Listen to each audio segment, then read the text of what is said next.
Nawala na po ba yung mga birth certificate ninyo? O lumang-luma na po ito?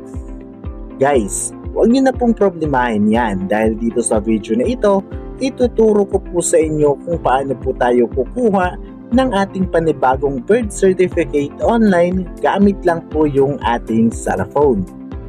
At tinatawag nga po itong PSA.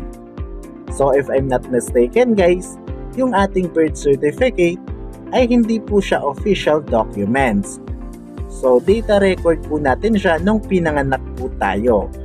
Pero yung official documents po talaga ay yung PSA.